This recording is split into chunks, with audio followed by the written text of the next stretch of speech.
Hi, I'm Ryan Szymanski, curator for Battleship New Jersey Museum and Memorial.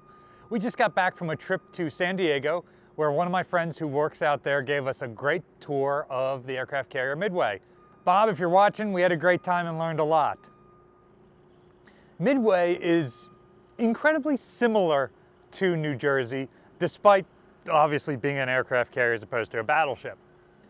Both ships are built at around 45,000 tons.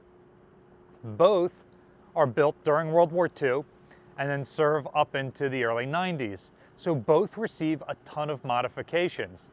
Both are capital ships, flagships, and in today's video, in particular, we're going to talk about some of the modifications that Midway got that would have been great for Battleship New Jersey, but for various reasons, primarily cost, were not done on this ship. So first of all, Battleship New Jersey serves off and on from 1943 when she's commissioned until 1991 when she's decommissioned. Midway serves fairly continuously, although there's two short periods where she's out of commission for major rebuilding and modernization from 1945 until 1992.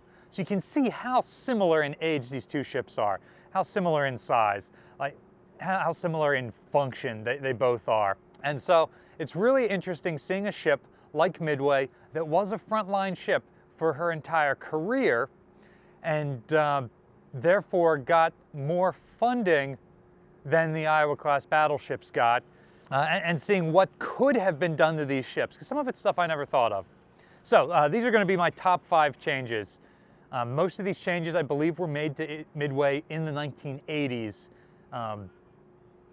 So they were things that could have been done on New Jersey when she was reactivated and simply weren't, mostly for cost reasons again.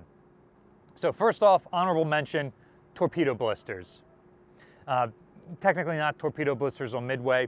The Midway class carriers, because of their armored flight deck, sat a lot lower in the water than other American carriers. It was the one major change made when the super carriers were being built, is they were designed to be much taller than Midway was. So because Midway was lower in the water, that caused some stability issues, that put some of her important stuff too low down towards the waves.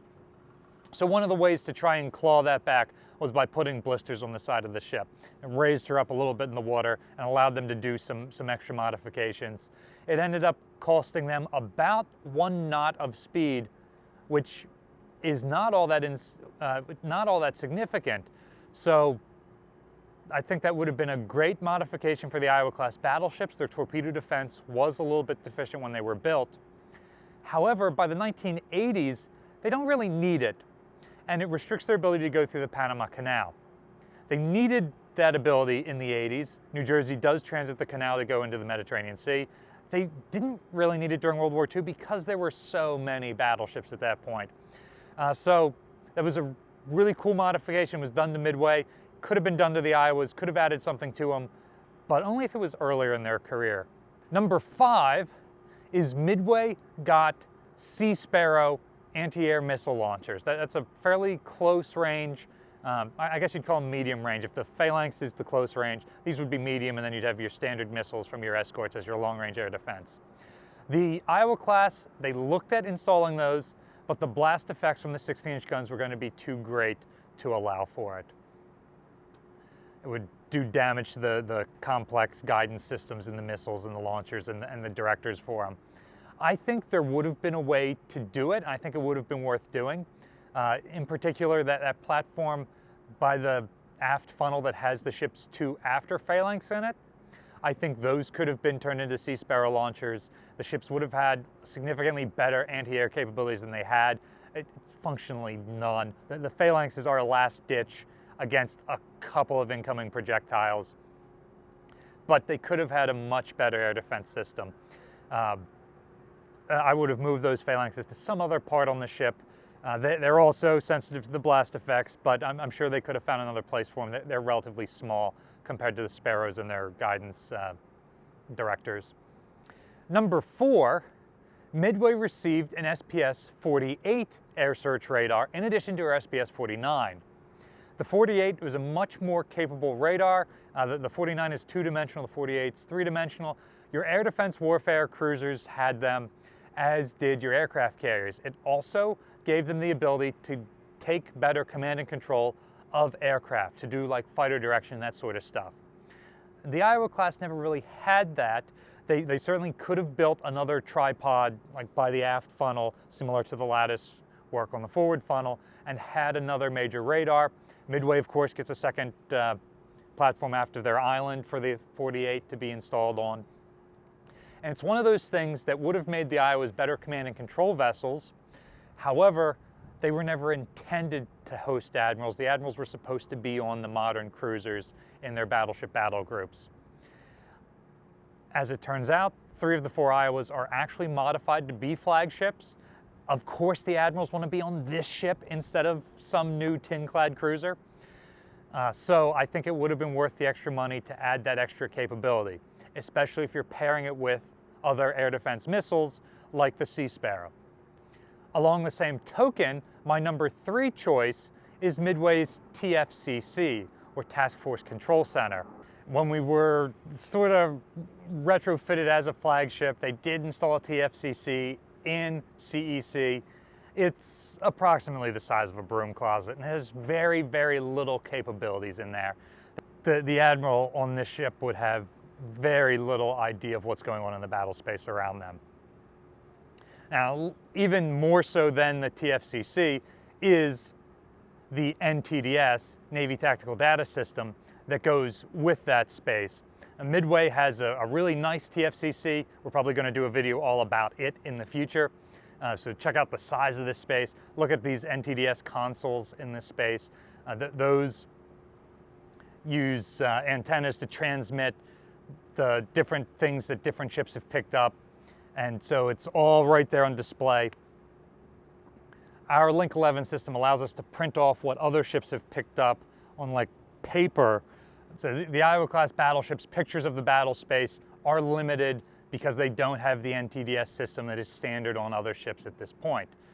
And so having a larger space and being able to install those systems, and of course pair it with the better radars that I talked about at an earlier point, then gives these ships the abilities to participate in a battle group to a much greater extent, and gives the admiral commanding from on board a much better picture of the battle space. Midway, despite being the oldest aircraft carrier, was the flagship of the carriers in the Persian Gulf during the Gulf War, and all of that was planned from on board, even though she nominally had the smallest and oldest space. So imagine what Iowa-class battleships like Wisconsin or Missouri in those same waters could have done if they were flagship capable to that extent. In my number 2 spot, I've got reducing the size of the twin docking keels. Now, this is something I didn't even know was possible, but keep in mind, Midway is a very similar size and displacement to New Jersey. In fact, her displacement grows from about 45,000 tons to about 64,000 tons by the end. So they're adding more weight onto this ship. As built, Midway had a very similar propeller arrangement to the Iowa-class battleships, which included twin docking keels, sometimes referred to as skegs, for the inboard 2 shafts that would have gone all the way basically to the propeller hubs, just like we've got on New Jersey. And just like on the Iowa-class battleships, they suffered from severe vibration issues. So the solution they found for the Midways was to cut back those twin docking keels a couple of frames. By doing this, they had like just regular straight line shaft coming out of there. I guess it's tail shaft at that point. Tail shaft coming out of there to the propellers. And that meant that the skeg wasn't blocking water flow over the propellers at the top and bottom. So as the propellers are turning, it's cutting through water, hits basically where the top of the skeg is blocking it. Cutting through water, hits another dead spot. So you're getting these vibrations as they come in. And they basically solved that problem with Midway. They could have done the same thing on the Iowa class.